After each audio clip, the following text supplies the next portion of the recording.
सबसे पहले तो many many congratulations on thank selected you in sir. BRC for the post of scientist. ये बहुत बड़ी अचीवमेंट है। और आपको पता ही रहेगा कि मतलब हर एक इंजीनियर्स का एक ड्रीम होता है, मतलब बीआरसी में साइंटिस्ट बनना। हाँ बहुत सर, बड़ी अचीवमेंट एटलीस्ट है। इंटरव्यू देने का तो रहता है सर, टफेस्ट रहता है इसलिए। यस यस, वो तो है, बट उसमें अगर सिलेक्ट हो जाओ तो यार वो बड़ी बात हो जाती है, क्योंकि हाँ पूरे इंडिया में सबसे टफेस्ट तो इंटरव्यू है ही, और दूसरी चीज सबसे प्रेस्टिजियस ऑर्गेनाइजेशन माना जाता है। जो प्रेस्टिजियस ऑर्गेनाइजेशन है लाइक बीआरसी, इसरो, डीआरडीओ। ठीक है। तो again many many congratulations. Thank you और सर। वेलकम टू मैकेनिकल पेंटोमैथ, अपना ये वैल्यूबल एक्सपीरियंस शेयर करने के लिए। तो सबसे पहले तो यार अपने बारे में थोड़ा सा एक मतलब अपनी जर्नी के बारे में बताओ, मतलब कैसे आपने कॉलेज से कैसे क्या क्या किया और यहाँ तक कैसे पहुंचे। Okay sir, so sir basically मैं, मेरा नाम इष्टदेव पंडित है और मैं मुंबई से रहने वाला हूँ। सो मैंने यहाँ से ही सर 10th तक किया। मेरा हिंदी मीडियम था। फिर सर ओके मैंने शिफ्ट किया इंग्लिश मीडियम में 11 से, तो थोड़ा बहुत प्रॉब्लम हुआ। फिर बाद में मैंने इधर ही मतलब इंजीनियरिंग में, जेई में तो कुछ खास आया नहीं, कुछ डायरेक्शन भी नहीं था। तो सर मैंने एडमिशन ले लिया प्राइवेट कॉलेज में। फिर वहां पे थोड़ा सर अच्छा परफॉर्म किया, बट फिर मैकेनिकल ब्रांच था तो प्लेसमेंट्स के मिले थे सर, लेकिन बहुत गंदे थे, तो मैंने छोड़ दिया सर। फिर मेरा पॉइंटर भी अच्छा ओके। था सर, 9.43 मेरा पॉइंटर था overall sir. 9.43, I think you are the topper. हाँ, एक्चुअली मतलब सर क्या। लास्ट लास्ट पहले तक मैं टॉपर था सर। फिर लास्ट ईयर मैंने प्रिपरेशन चालू कर दिया था 4th ईयर में गेट का। फिर मेरा कम हो ओके गया, मैं थर्ड टॉपर था कॉलेज में। फिर सर ओके सेल्फ स्टडी की एक साल। उसके बाद गेट में सर 662 रैंक आया। तो सर उससे आईआईटी बॉम्बे मिला, बस यार कुछ कहीं से कॉल नहीं आया। तो मैंने ओके ओके। एक सेमेस्टर कंप्लीट किया। फिर बार्क भी सर अटक गया था। फिर उसका नवंबर में शायद 30 को आया था लिस्ट कि कितने लोग सिलेक्ट हुए। तो सर उसके बाद फिर मैंने 1 मंथ प्रिपरेशन की उसकी। Okay okay. फाइनल ईयर के टाइम आपने गेट दिया था, ठीक है, तो हाँ सर। वो टाइम पे आपकी क्या रैंक थी। तब सर समथिंग 6000 कुछ था सर, 6600 समथिंग। 6,600, ओके। और जो कॉलेज से प्लेसमेंट हुई उसमें मतलब क्या पैकेज था वहाँ पे। सर पैकेज नहीं, 15,000 पर मंथ था वो। स्मॉल स्केल इंडस्ट्री थी सर। अच्छा अच्छा, ओके। तो कॉलेज में प्लेसमेंट का यही सिनारियो था कि मतलब कुछ अच्छा भी हुआ था। सर अगर नॉन कोर देखे तो ठीक था सर। मींस सीएस का अच्छा प्लेसमेंट था मेरे कॉलेज में, सीएसआईटी का। बाकी मैकेनिकल सिविल का तो वही हाल था। बाकी अगर नॉन कोर में जाए तो 20-25 तक मिल जाए, ऐसा था सर। तो ठीक है, वैसे तो मैकेनिकल का मतलब ज्यादा पैकेज ज्यादा भी नहीं है वैसे, लेकिन फिर भी एटलीस्ट 50 के आसपास हो तब थोड़ा रिस्पेक्टिव अमाउंट लगे। अब 15,000 10,000 मतलब हाँ ऐसा सर। लगता है कि मतलब कुछ दे ही नहीं रहे लोग, मतलब बहुत ही हम्म, कम है मतलब देखा जाए तो। हाँ नहीं सर। ठीक है, आपने फिर मतलब ये डिसीजन लिया कि मतलब मैं जॉब नहीं करूंगा, मैं गेट का प्रिपरेशन करूंगा। एक्चुअली सर मैंने वो डिसीजन पहले ही ले लिया था। और ये हम्म, इंटरव्यू कुछ टाइम पहले हुआ था, लाइक 2-3 महीने पहले सर। तो वो लोग ने बताया नहीं था। वो लोग जैसे ही हम लोग का एग्जाम खत्म हुआ उस दिन बताया, और उसके पहले मैं डिसीजन ले चुका था सर कि मैं गेट ही करूंगा। Okay okay. तो फिर मैंने वो कैंसिल कर दिया। तो जब आपने 20 में गेट दिया तो आपको 600 कितना रैंक आया। 62 रैंक आया सर, 662। 62। और आईआईटी बॉम्बे में आपको कौन सा ब्रांच मिला। थर्मल एंड फ्लूइड मिला sir, thermal and fluid engineering. बहुत ही अच्छा ब्रांच था, ये तो बहुत ही अच्छा ब्रांच था। तो फिर आपने एडमिशन ले लिया था उसमें आईआईटी हाँ बॉम्बे में। हाँ, एडमिशन ले लिया था। एक सेमेस्टर भी मेरा कंप्लीट हो चुका है। अभी कल से ही नया सेमेस्टर, सेकेंड सेमेस्टर चालू हो गया। Okay okay okay. काफी अच्छा, मतलब आपने आपको ब्रांच मिला है। और अगर मान लीजिए अगर बाद में होता भी नहीं फिर भी वो अच्छा था एक, मतलब जो हाँ आईआईटी सर, बॉम्बे में एज अ आपने किया था, बैकअप के लिए क्योंकि मैं रखा था सर। हाँ, उन्होंने बहुत अच्छा किया है। मैं तो बोलता हूँ कि हर किसी को अपना बैकअप एक रखना ही चाहिए। बैकअप से क्या होता है कि माइंड पे उतना अननेसेसरी स्ट्रेस नहीं होता है, कि मतलब हाँ हमें लगता है कि हाँ एटलीस्ट अगर ये नहीं होगा तो एटलीस्ट मेरे पास ये तो है। हाँ तो सर। बहुत अच्छा है मतलब आईआईटी बॉम्बे में थर्मल फ्लूइड, और उसका प्लेसमेंट भी काफी अच्छा जाता है, आपको पता ही होगा। हाँ सर। तो फिर उसके बाद आपने ये बार का प्रिपरेशन किया। हाँ सर। तो अच्छा, जब बार का ये मतलब जो भी कैंडिडेट शॉर्टलिस्टेड हुए, जब उसकी लिस्ट लगी, तो फिर आपने फिर कैसे स्टार्ट किया मतलब? सर एक्चुअली पहले तो मेरे को उम्मीद ही नहीं था मेरा होगा, और एक्चुअली मेरा मार्क्स सर 170 था, और 170 कट ऑफ भी था बार्क का, तो रिटर्न एग्जाम का। तो सर पहले तो नहीं था, फिर मैंने देखा, लिस्ट में नाम दिखा मेरे को। फिर बाद में सर हम्म मैंने फिर सर्च करना चालू किया यूट्यूब पे, कोरा पे, बाकी सब जगह, कि कैसे हम्म प्रिपरेशन की जाए। तो hmm sir hmm hmm most of तो यही बताते हैं, रेफरेंस बुक फिर से डिटेल में पढ़ना चालू करे, यही हम्म सब हम्म सर। तो स्टार्टिंग में 10 दिन 15 दिन में सर रेफरेंस बुक से पढ़ रहा था, वैसे जा रहा था। हम्म बट ना सर हम्म मुझे लग रहा नहीं था कि वो सब चीजें आती है। बट सर हम्म यहाँ पे कैसा होता है ना सर, कि हम लोग जो मोस्टली गेट के लिए प्रिपेयर करते हैं, तो हम लोग फॉर्मूला वाइज जाते हैं, हम लोग ग्राफ वाइज या बाकी तरह से अंडरस्टैंड नहीं करते सर उसको। और बार वही डिमांड करता है कि क्या हो रहा है तुम्हें वो समझ में आना चाहिए। तो बुक में तो वही चीजें लिखी है, फिर से मैं ऐसा नहीं बोल रहा सर नहीं पढ़ना चाहिए, पढ़ना चाहिए सर। बट मेरे हिसाब से सर स्पेसिफिक टॉपिक्स पढ़ने चाहिए। जैसे जहां से भी आपको मिले वो लोग क्या क्वेश्चन पूछते हैं, वो एरिया के आजू बाजू का एरिया सर कवर करना चाहिए अच्छे से बुक से। लाइक पूरा बुक सर पढ़ने नहीं जाना चाहिए स्टार्टिंग से। Okay okay okay. तो फिर बहुत सर सही मैंने बताया आपने। फिर सर मैंने 15 दिन तो लगभग समझो सर टाइम वेस्ट किया, बट थोड़ा आइडिया मिला मुझे वहां से भी। उसके बाद हम्म सर मैंने सिर्फ इंटरव्यू, आपने तो पूरा सर प्लेलिस्ट बनाया था, मैंने सर हम्म लाइन से देखना शुरू किया। मैं एक खोलता था, मैं उसको पॉज कर देता था एक क्वेश्चन सुन के। फिर अगर मुझे वो नहीं आता था तो सर मैं आर सर्च मारता था, मैं देखता था कोई एक्सपेरिमेंट हुए क्या उस पे। जैसे सर एक दो क्वेश्चन काफी अच्छे है, जैसे ड्रैग फोर्स का है सर, वो बॉल गिराते हैं पानी के यस। अंदर, तो हम्म और नीचे वेइंग मशीन रहता है, तो सर वेइंग मशीन पे रीडिंग्स नहीं आते, लेकिन जब वो हम्म टर्मिनल वेलोसिटी रीच कर जाता है ना तभी रीडिंग आते हैं। ऐसा क्यों होता है?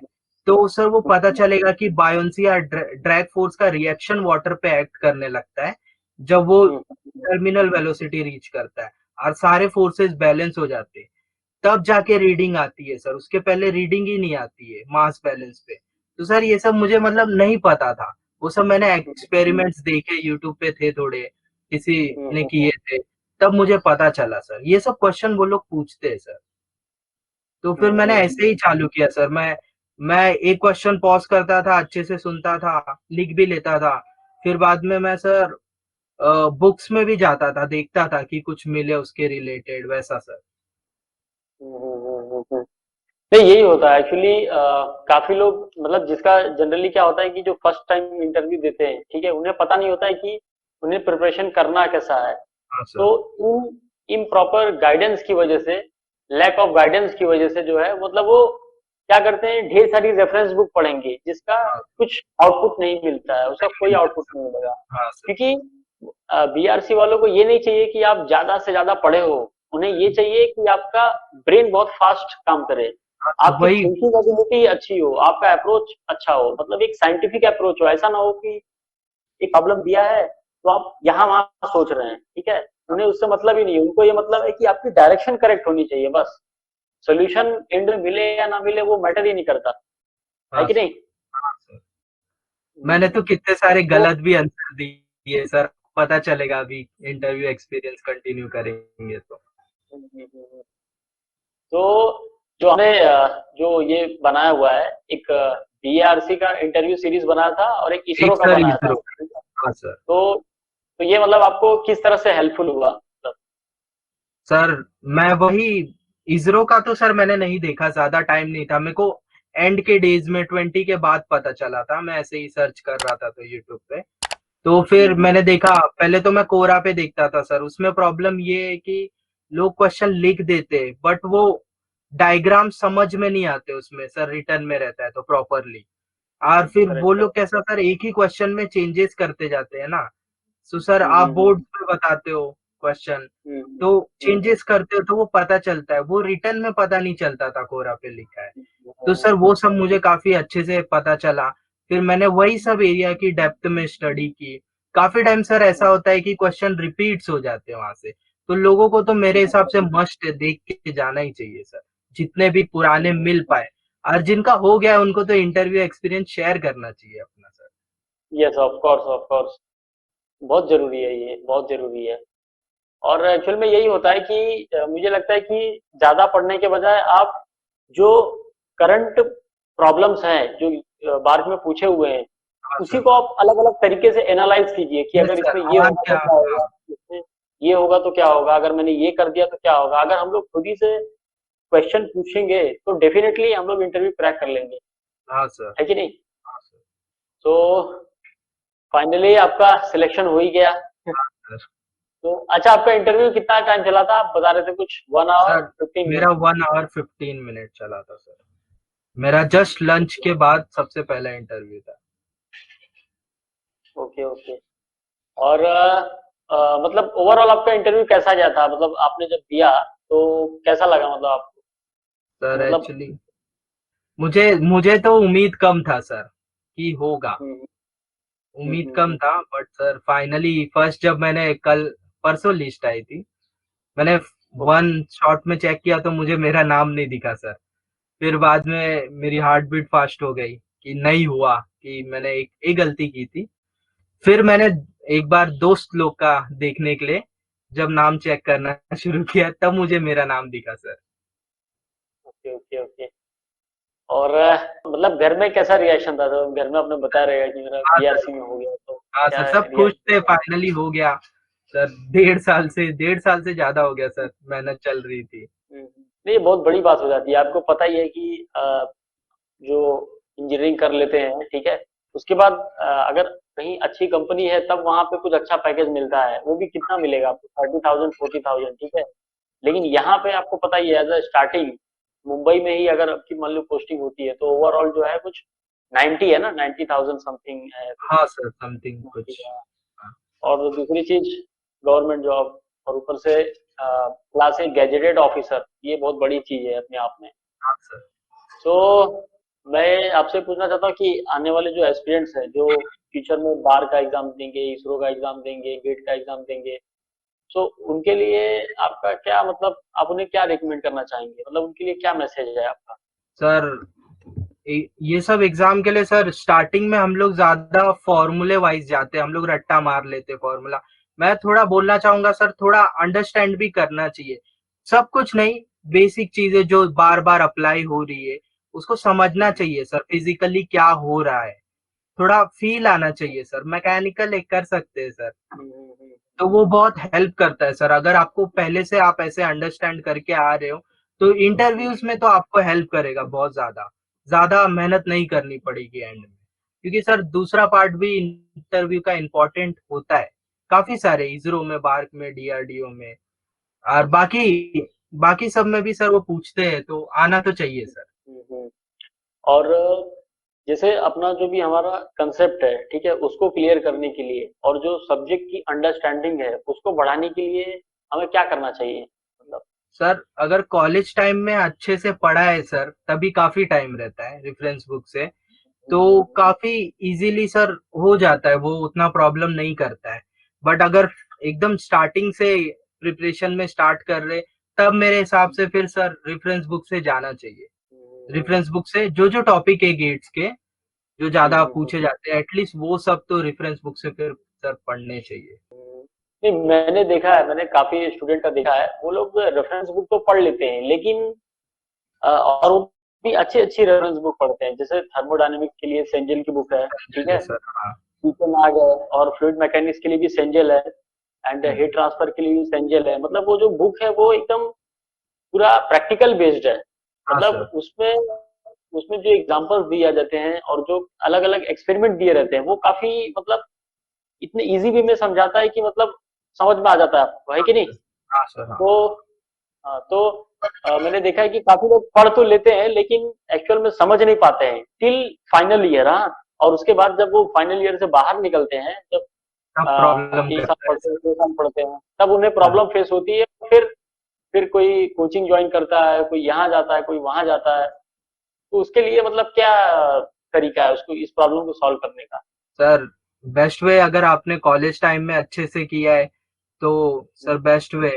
अगर डायरेक्ट सर कॉलेज होने के बाद अगर हम लोग ईयर गैप लेके कर रहे हैं सर, तो हम्म, रेफरेंस बुक सर थोड़ा तो पढ़ना पड़ेगा। अगर हम लोग कोई सब्जेक्ट चालू कर रहे हैं तो पूरा नहीं हम्म, सर, गेट में भी पूरा तो नहीं पूछता है वो। बहुत स्पेसिफिक हम्म, टॉपिक्स रहते हैं सर, तो हम्म, वो सब हम्म, टॉपिक्स के हमें थोड़े पढ़ने चाहिए, उनके क्वेश्चन थोड़े सॉल्व करने चाहिए। पूरा नहीं बोलूंगा सर क्योंकि इतना टाइम नहीं होता है, क्योंकि हमें हम्म, प्रैक्टिस भी करना रहता है, न्यूमेरिकल एबिलिटी डेवलप करनी रहती है, स्पीड चाहिए रहता है सर, एक्यूरेसी चाहिए रहता है। ये सब भी बहुत इंपॉर्टेंट फैक्टर है सर, क्योंकि मैंने ऑब्जर्व किया था सर, अगर हम लोग सिलेबस भी कंप्लीट कर लेते हैं ना, तो भी हमें हम्म, 50-60 मार्क्स आते हैं सर गेट में। तो उससे कुछ हम्म, होता नहीं है सर। बाद में हमें 2 आर पोर्शन, इंपॉर्टेंट पोर्शन रहते हैं, एक रिवीजन रहता है कि कुछ हम भूले नहीं, जितने भी वैरायटी ऑफ क्वेश्चन है सब हमें याद रहे, अलग अलग करेक्ट। फॉर्मूले याद रहे। और दूसरा पोर्शन है सर टेस्ट सीरीज, उसका प्रैक्टिस बहुत जरूरी होता है sir. Okay, okay, okay, okay, मतलब practice and test series for the हाँ गेट एग्जाम, ये बहुत इंपॉर्टेंट है। बहुत बहुत इंपॉर्टेंट है सर। हम्म, यही तो मतलब जो भी कॉम्पिटिटिव एग्जाम्स हैं उसमें यही तो मेन प्रॉब्लम हो रही है। मतलब क्या हो रहा है कि गेट का थोड़ा सा अलग पैटर्न है, पीएससी का थोड़ा सा अलग पैटर्न है, फिर इसरो का अलग पैटर्न है, बीआरसी का एग्जाम का अलग पैटर्न है, ठीक है।